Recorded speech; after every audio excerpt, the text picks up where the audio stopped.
Can we just be kids again? Laughing, holding hands, merry-go-round romance, jump into forever land. No matter the quest, I'm with you to the end. Through the tears and smiles, rain, sunshine, the clouds. Can we just thank God for the middle? Cause only death can part, but thank God for now. Baby, let's have a scene it now. We can do the dash show, we can slow down. I think we found our rhythm now. Only death could part us, but thank God for now. All is fair in love and war, okay, I know that's true. Some may pray on us, but we just pray through. Baby, let's take the scene. We can do the dash show, we can slow down. What if we laughed at the things the enemy tried to kill us with? Refuse to hold a grudge even for a little bit.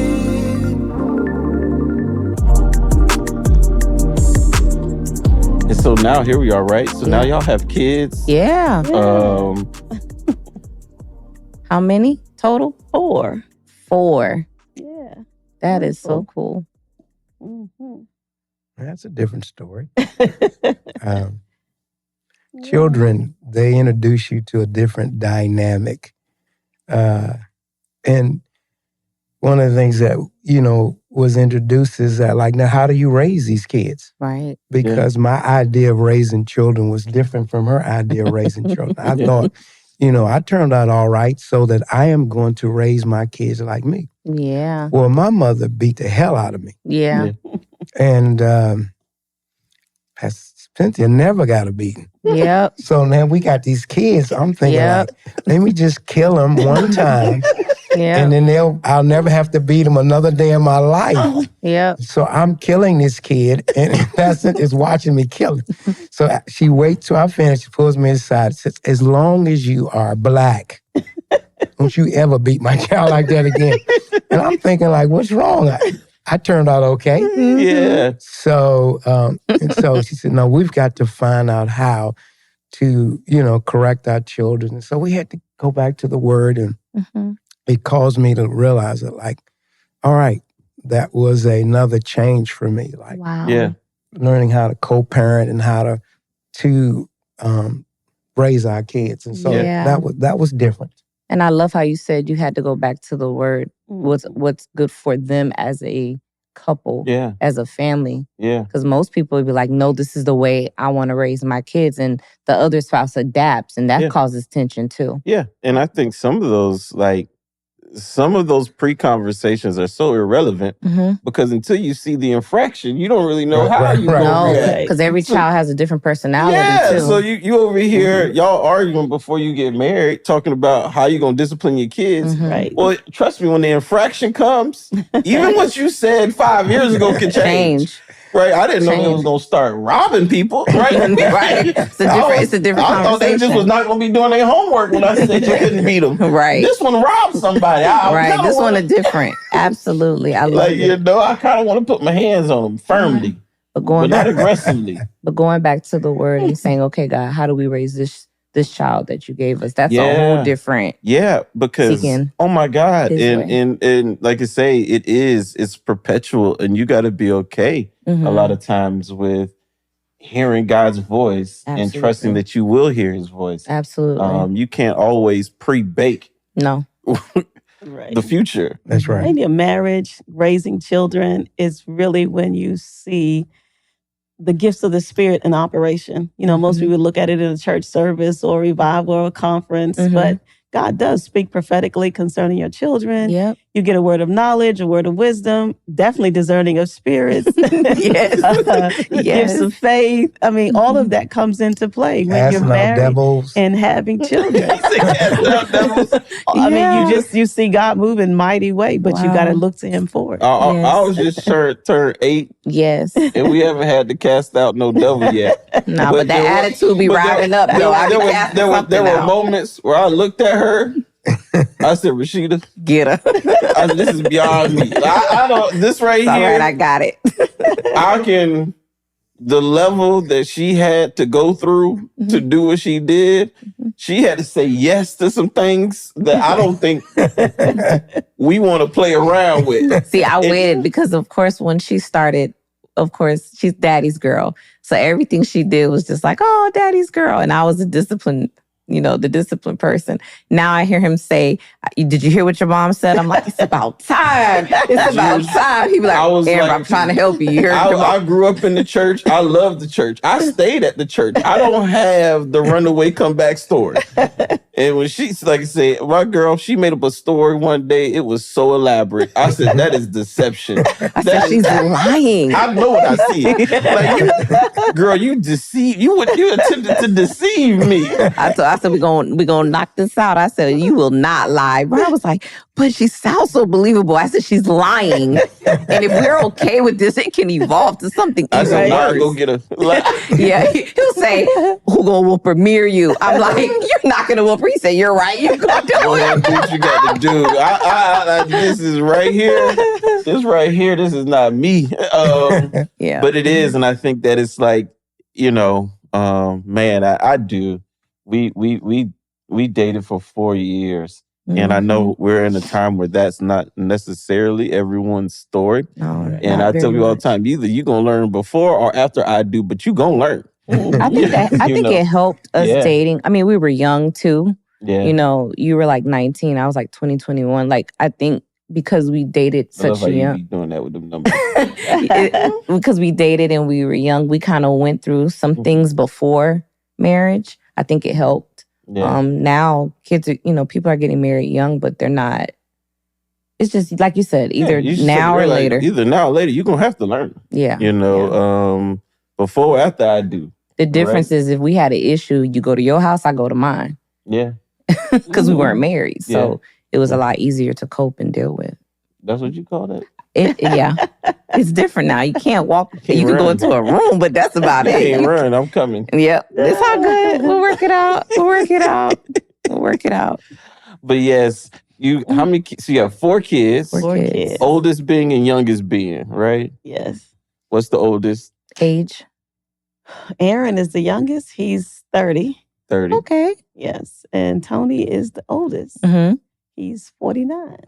49. 49. That's 20 years of separation. My goodness. Bryan, your numbers. I'm just doing the math because that's a whole evolution of time. Yeah. Is what I'm saying. And have you guys noticed that there's a difference in that time when it comes to kids and it comes to raising them, it comes to, and how do you even feel about that? Do you feel like there's like this moment to where, I know my mama, she's sitting right over there. But my mama actually was like, believe it or not, she was the one that was a little bit more boisterous about once y'all get grown, like y'all gone. Versus my father, he was definitely more, I'm going to say, compassionate towards understanding we're in this together. Like, I still remember when we moved, I want to say we're 3 years into our marriage, when we moved back into my parents' house, I went and asked my daddy. I was like, let me go ask my daddy. I don't know if my mama would have said yes. So I went to my daddy first, because I already know she was infamous of kicking both my brothers out of the house. By the way, he didn't ask me if I wanted to move back in with his parents. You kind of just said, hey, we need to. And it's like, I didn't want to go. Ain't no point of ruffling feathers if I can get no yes. So let me go get a yes first before I come back. But hey, I got an idea. Right. Right. So he agreed.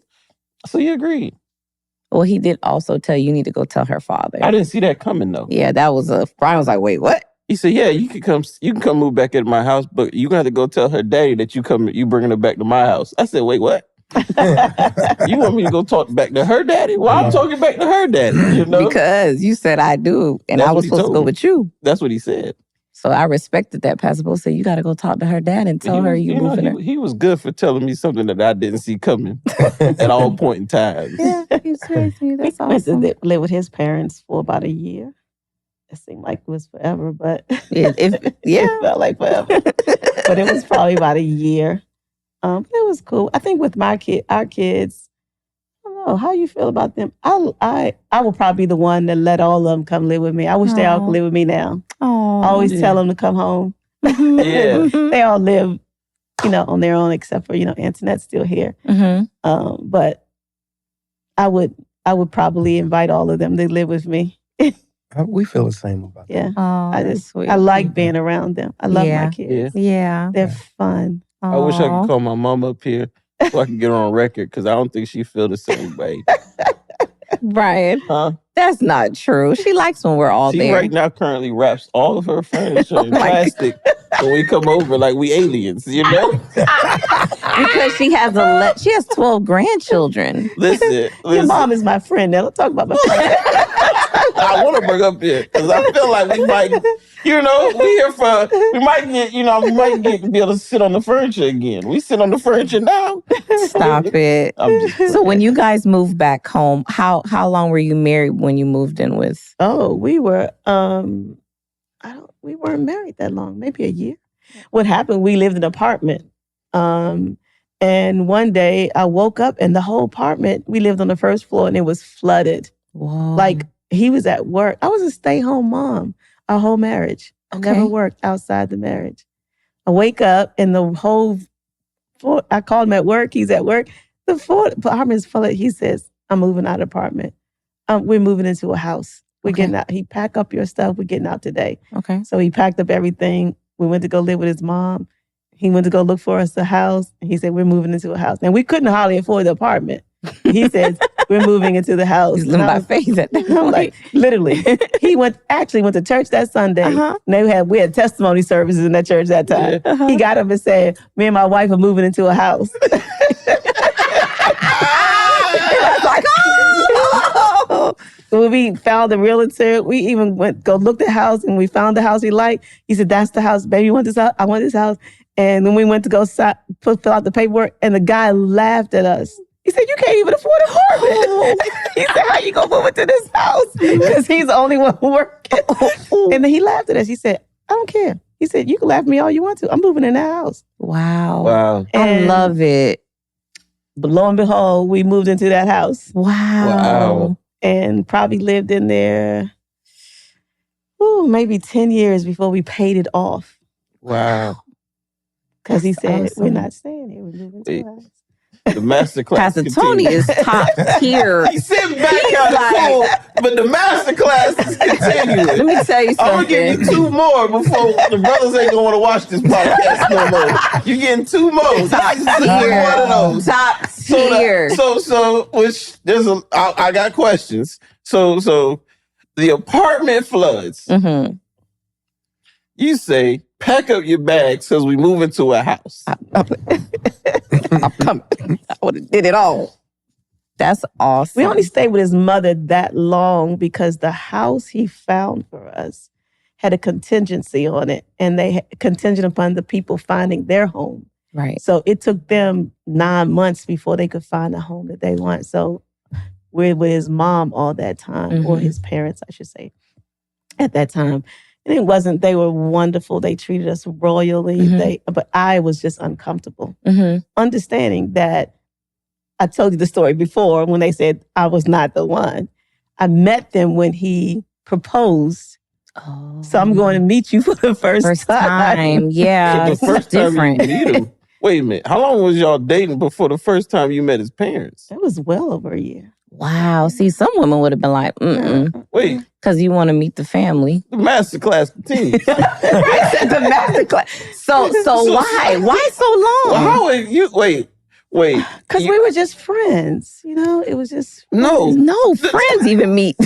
Wait. No, not really. Because it was no commitment there. We were just friends. As a matter of fact, when he was like, I don't know what I should do. They're telling me this, I was like, well, you do you, bro. Right. And so I was going out with other people. He would come over my house to see me. I'll be going out the door with somebody else.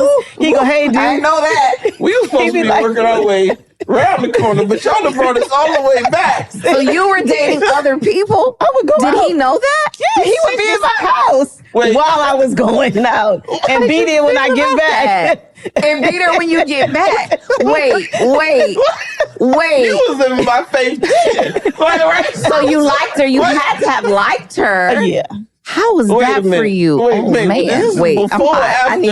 need a fan or something. This is before or after or during when you said Jesus told, like, you are my wife. After he told her. This is before or after? She said, do you, boo? So after he said that. After he said, we didn't talk about it you are my wife. For a while. Then he came back to me and said, remember the night that God said you are my wife? And I said, yes, I remember. He said, I missed God. I didn't hear from God. And I said, okay.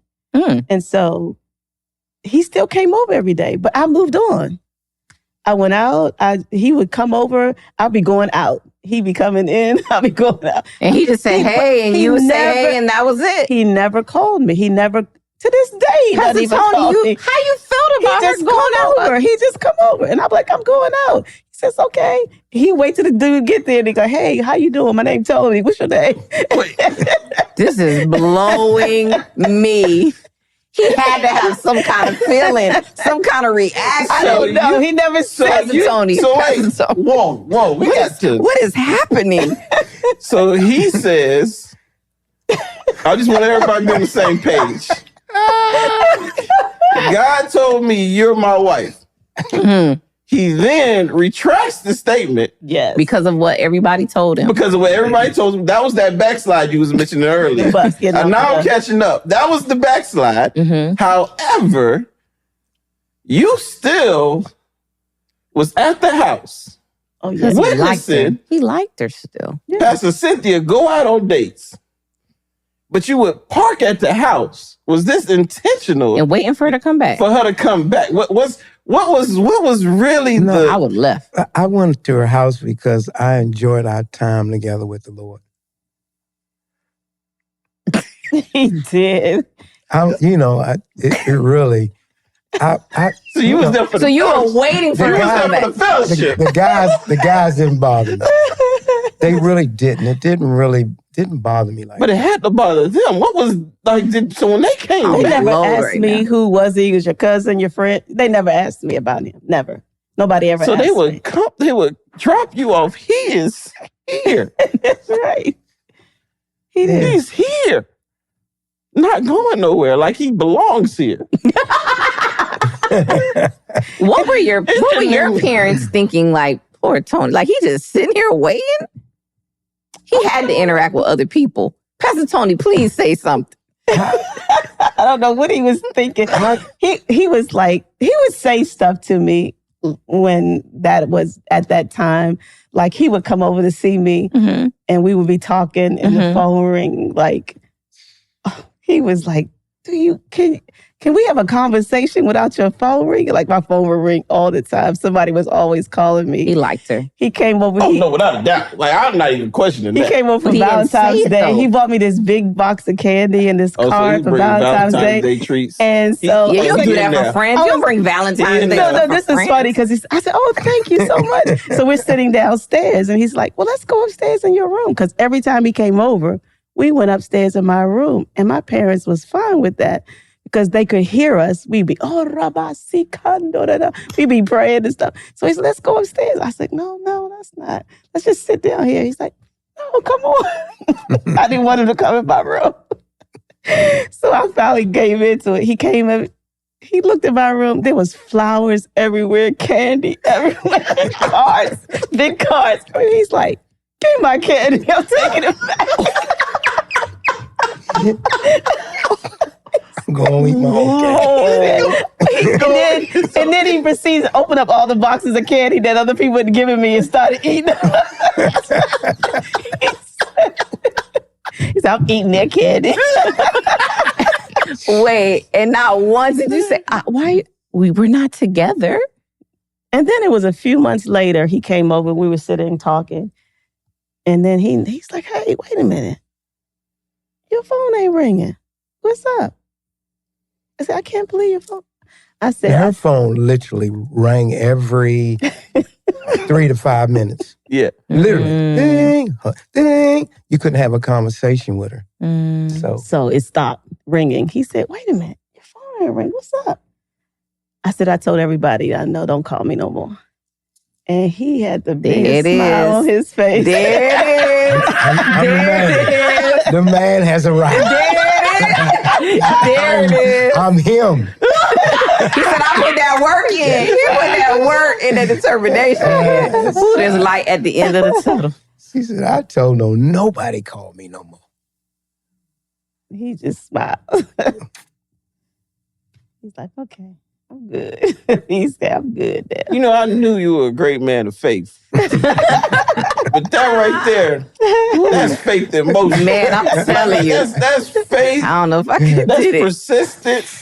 That's patience. That's all of that wrapped up into one. To be able to watch this go down. And he's coming every day. Every day. Every day. Every day. And my God. No wonder you had a list. You had to make sure this is nipped in the bud. So you got to observe where everybody else lacks. Every day. Well, you came to my house every day for 4 years straight. Yeah, but I ain't watched no other men. Yeah, that's true. That's rough. I think you would have left.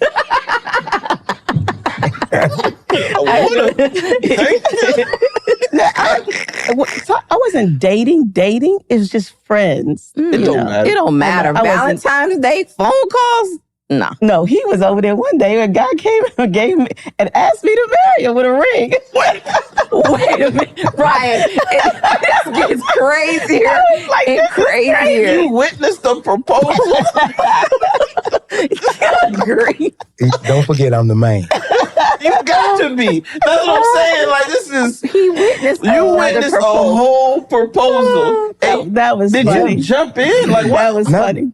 You just let it... Did you know let it it was happening? unfold? No, I didn't know he was going to do it, but he did it. Popped the That ring was out. funny. He popped the ring out. You Got on his sitting there. knees. That was crazy. It was crazy. Did you know him? No. Neither did I. That mattered. That like that. So, I didn't either. What is happening? I told you we were going to 2 different churches. Like, it got so crazy at the church that I was going. Because I'm home, graduated from college, home from college, going to church. You're a new person now. So I'm in church, and all these, it was a lot of young people at the church. So they all thought I was their wife. Pastor, they was Cynthia. God told me you're my wife. I heard every day, every Sunday, somebody different. Wow. And one guy had a nerve to just give me a ring too. It was crazy. So he's going to another church. I said, you need to start coming to church with me. Help me. Oh. So we ward off some of these guys so they can think we're dating. Mm-hmm. Still not dating though. Right. So he started coming to church with me. And so they stopped talking to me then. Wow. I do. They weren't even dating. They were just friends. No, I'm just trying to figure out. So when this guy pulls out a ring, what's going through your head? Are you just this ain't gonna last? I don't need to panic. Now I shouldn't jump in? No. He knew I liked him. Tanya, so I'm the man. But that's a whole nother level. You heard what she said? She said he knew I liked him, so Yeah. he wasn't concerned. No. But that would be the moment to go ahead and panic. You know? It's one thing to know you're the man. That's the moment to become insecure. Yeah. It's one you were thing. just waiting for him to say something that he wanted to date you or be with you. Was I waiting for him to say something? Well, clearly you weren't. You were going out with other people. At that moment, no. At that time, no. I was just really, I was just more concerned about being in the will of God. So if he felt like not being with me was the will of God, I'd rather you be in the will of God. So I wasn't concerned about. So that's why I just I just moved on. Yeah. We were friends. I just moved on. Wow. And God did speak to me about him being my husband. He really did. Wow. But I said to the Lord, I'm not going to make him marry me because you said that. Yeah. I feel like if he doesn't do what you said, you have something better for me. Wow. And I'm willing to wait for the better. I need to write that down for some lady. I'll wait for the better. Wow. So whatever. Ain't nothing better than me.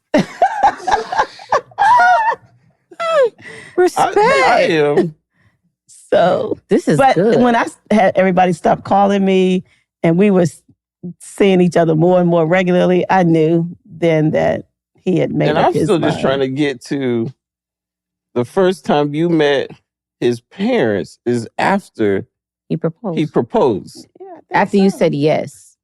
But now I can understand like that lead up right? Because for most people, like they would want to have that interaction. I mean, I shouldn't say I did. I met them at their home after that. Gotcha. I met them in church because he invited me to church. Oh, okay. I saw them and I would speak to them in church, but they didn't know me. I didn't really know them. It's just so differently because now people, modern day, now they want to know the person really, really well before you say I do. Like the family dynamic. Like that's a huge... I went on vacations with your family before we got married. Yeah, that's like a huge... It's a whole different situation. Like stopping space for people now is if they don't have or feel as though there's this connection with your whole family that they will literally feel as though we don't work. Right. That is a prerequisite to success for them. And so that's why it's like I stop at those moments is because that's where a lot of people are struggling with. Yeah. That they are feeling like God called them together. They're feeling like this is what God wants to do. But then they meet the parents, they see the parents, they have bad interactions or no interactions.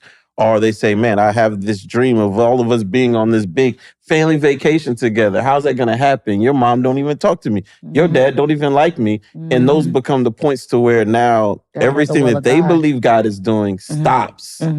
And what we found out, what most people actually experience after they've been married for some time is all them people come around. All them people adjust, all those people find, or it takes time even sometimes, because it's like the reason why you even love this person is because you've had all these conversations with them, and they haven't had those conversations. They haven't had those moments. So that's why I always kind of pause, like just to see, and hear like what was really moving you forward, given that that's not what most people would consider normal or okay. Well, I didn't take it personal. I don't think because they didn't know me. They was just going on what someone else has said or what they thought about this other person. So they didn't know me. So I didn't have any kind of feeling about it. When I met them, they was cool. They was cool with me. I mean, when we went to go live with them, again, they treated me very, very nicely. They, loved at that time, Antoinette was like a baby, newborn. So they loved her and they treated us really well. Even his mom, she's been living with us for the last 8 years. She tells me she loves me every day, 3-4 times a day. Wow. 3-4 times a day. I'm so glad he married you. I don't know where I'd be. I'd probably be dead if if I wasn't with you. You not take care of me. She take good care of me. Yeah. So I hear that all the time. Yeah. But you said something to start that statement, which is simple, but it's actually a very, very powerful mindset to carry. As you said, they didn't know me. Right. And that for some people, that alone isn't enough for them to be okay with what they are even trying to force in certain moments. Right. And it's like, no, sometimes people just don't know you yet. I still remember Rashida, and when I first met her, she had red hair. And she asked me questions like, are your family gonna be okay with my red hair? They think you'd be okay if you dating a girl with red hair? And I'm thinking, I don't know if that is always gonna be, you always gonna have red hair. But girl, if you love your red hair, that's all right with me, right? And there's always a lot of little questions, always a lot of little things that seem as though they're obstacles or hindrances that truthfully, once someone gets to know somebody over time, that it all grows, it all works out, right? Well, that too, and you just want to make sure I didn't want to come to them. I didn't know what their expectations were. So I got tattoos, I got this, I got that. Because of, when you're dating someone in the church, especially when you were my first guy that I dated in church, I just wanted to make sure I was respecting their space. And then my response I feel the same way. I mean, you have these thoughts in your mind what you think other people are going to think about you because you just don't never know, And the same when we did get married, and we got married in October, and December I'm pregnant. Yeah. And so we were making decisions, we're going to have a baby. What are we going to do? Like, are we raising this baby? Or what are we doing? Am I staying home? Because I grew up, my mom was a stay-home mom. So it never really crossed my mind until I'm getting ready to have a baby. And I'm thinking, what is his parents going to think? You married this girl and you know, she's not working. You trying to take care of your whole... I'm thinking, what is everybody going to think? Yeah. You know, and it was all internal. It wasn't nothing coming from them or anything. And so, you know, when God spoke to me about, I want you to stay home, I never even said anything to him because I was like, what is he going to think? Right. I don't know him that way either. He might be thinking, girl, you better get you a job. You know, I ain't out here by myself trying to make ends meet. But, you know, God spoke to him about the same thing. And for me to stay home. Wow. And so that was a decision we made together. And we never had any issues without either one of our parents concerning it. Because you know, my parents send you to school 4 years, get a college education. We both got degrees, got good jobs. You going to quit your good job, you know, to stay home? Yeah, no. And I do want to, so there's something, and I would love to like, because I see that there's this combination, you know, and I'm a person, I try to find the patterns. And when something breaks a pattern, I'd be like, oh, you're kind of breaking the pattern. I'm not saying it's not impossible. I'm just saying you don't necessarily fit the mold of what makes this possible. And what I'm saying is I meet a lot of young couples, and that is their thought, that I'm going to go to work and my wife is going to stay home. The pattern that I see them breaking is I know the husband and I know you don't have faith. And I'm like, bro, you get scared when you don't have money to upgrade to a supersized meal at McDonald's. You know, like you the thought of zero scares you, right? That you are still working on trusting God, and you think you're gonna be able to just flip this switch. However, the pattern I do find is, and I see that with y'all, is you're an incredible man of faith. And so to say, oh no, I'm okay with this, well, put that on the foundation of how you trust God, right? This is the same man that when the apartment's flooded, we finna go get a new house, right? Like that's the mentality. And I do think, right, that a lot of men are trying to figure out how to navigate that desire or that vision that they have of having a wife that stays home, yet they don't have the mentality that makes this be fruitful or makes this be something that they can actually walk in with peace, right? I think it starts with just having small encounters with God. Yeah. You know, you can't tackle something so huge if you haven't walked through the smaller pieces. Things. Absolutely. And so it's a journey. It's not your journey toward God, but I think it's God's journey and story toward you. Discover what that is. Wow. And then that makes it possible to, you know, do the impossible. Yeah. Because it's not your journey, it's his toward you. And so, you know, I love the story between David and Goliath. He beat a bear and he beat a lion before he ever dealt with a giant. So what's your story? Yeah. Follow the story that God is, you know, coming towards you. And then that's the story you need to win out in every area in life, whether it's your personal life, your relational life, your financial life, mental, emotional life. There is a story that's already been told, which is his story towards you. Which is... You know, this is a marriage podcast, but I would love for you to unpack that statement. His story towards you, that most certainly hits me very different. You know, even makes me in this moment just think about his story towards me. Because that's big.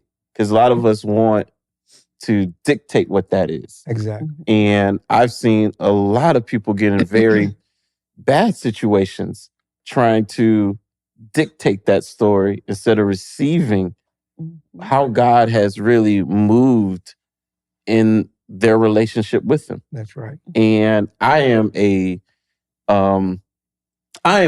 big component of, you know, the reason why, you know, God asks you to believe in a resurrection in order to be saved, because anything else should be downhill from there.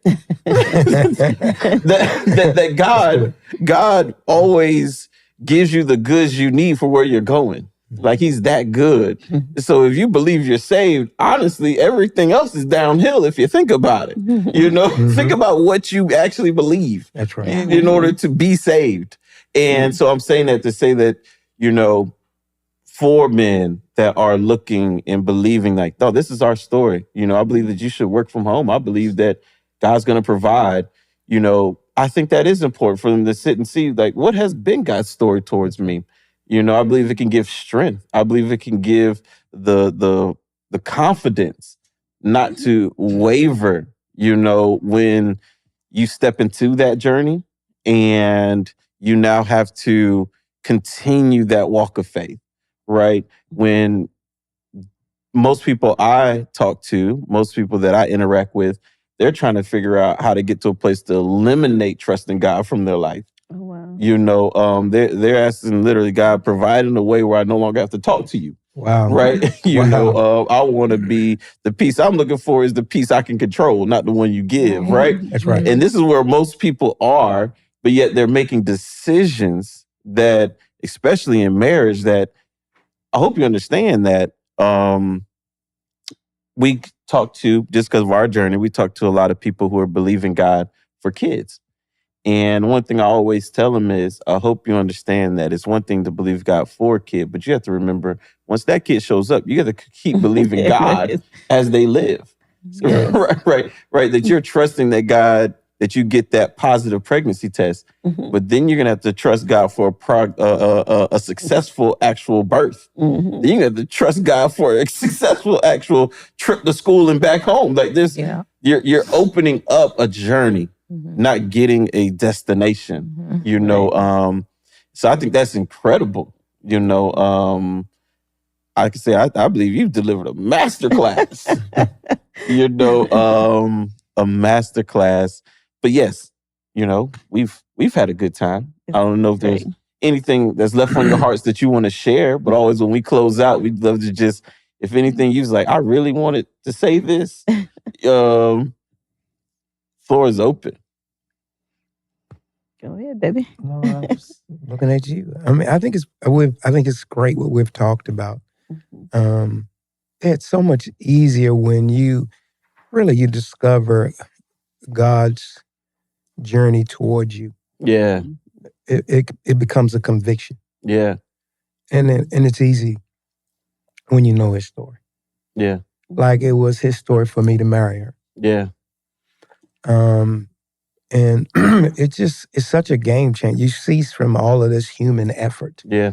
And human effort gets involved when you're writing your own story. Right. And that's where you get disappointed. But it's so much easier when you can just stop with that. Yeah.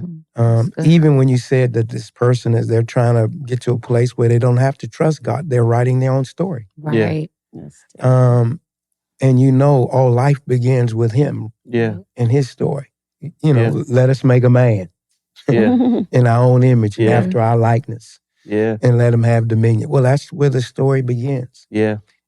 So I think that's the biggest problem in this generation is we're trying to rewrite our own stories. Yeah. True. What it is to be married, what it is to be a male, what it is to be a female. Yeah. What it is to do life. Yeah. You know, Jesus said something that is so dynamic to me. He said to them, and he said this to his disciples, he says, the thief comes to steal, kill, and destroy, but I came that you might have life. Yeah. Now, he's talking to people that already are breathing. Yeah. Can you imagine? What do you mean? I'm alive. Yeah. And so the life that people are living, they're living their own story. Yeah. I'm about to give you the life that's in me and the story that's in me for you. Yeah. And so, you know, I can imagine I'm breathing. I'm already alive. What are you talking about? Well, God has a life for you. An abundant life. Yeah. You know, the Ecclesiastes say everything that now is has already been. And everything that will be has already been. And God is looking for those things that have passed by so that history repeats itself or his story repeats itself. Yeah. So he has a story that's already been written Ephesians 2:10 says we are recreated, born anew. He's prearranged, made ready a life for us to live in. And I don't think as Christians, we have really tapped into that life in its totality. That the life he came to give us, that is born in that salvation, that resurrection power you talked about, that what we call the grace realm that he's called us to live in, we haven't tapped into it. We're still allowing everything we see to dictate to us the story that we live, and not another reality that he's made available to us, which is a kingdom reality, a heavenly reality, that we would live from heaven to earth and not earth to heaven. Right now, we're looking and we're moved by everything we see as opposed to what he said. Wow. And so when you talk about the marriage covenant, it's the same, because it's not about us. It's about a relationship that he has with Christ and the church. Wow. And if we can see that relationship, then we can see this relationship. Wow. That's good. And so that's what's most important. His journey toward us, his life that he wants us to live, and to live it in every aspect of our life, where there's not a need that he won't meet. That's how we live. Amen. There's nothing that he has not already provided for. Whether it's you want to have a baby, whether it's your financial needs in your life, being free of sickness and disease, all of those things, he's already provided everything for us. Now, how do we get that life to manifest in this life that we live in? Yes. And that's what he wants for us. Well, that's what the cross did. It disconnected us from this reality and gave us a new reality, which created another flow. So this flow that we're now connected to provides all those things. We just need to get in the flow. Get in the flow. That's it. And I love it. Mom, you have something you want to say as we close? No. This is good. This was really good. Yes, it was. And we do. We thank you guys for tuning in and watching. We thank Pastor Cynthia and Pastor Tony Brazelton for joining us. We know that this has been fruitful. It's been awesome. And until we see you again, till death do us part. No matter the quest, I'm with you to the end. Through the tears and smiles, rain, sunshine, or clouds. Can we just thank God for the middle? Cause only death can part, but thank God for now. Baby, let's take a scenic now. We can do the dash show, we can slow down. I think we found our rhythm now. Only death can part us, but thank God for now. All is fair in love and war, okay, I know that's true. Some may pray on us, but we just pray through. Baby, let's take the scene. We can do the dash show, we can slow down. What if we laughed at the things the enemy tried to kill us with? Refuse to hold a grudge even for a little while.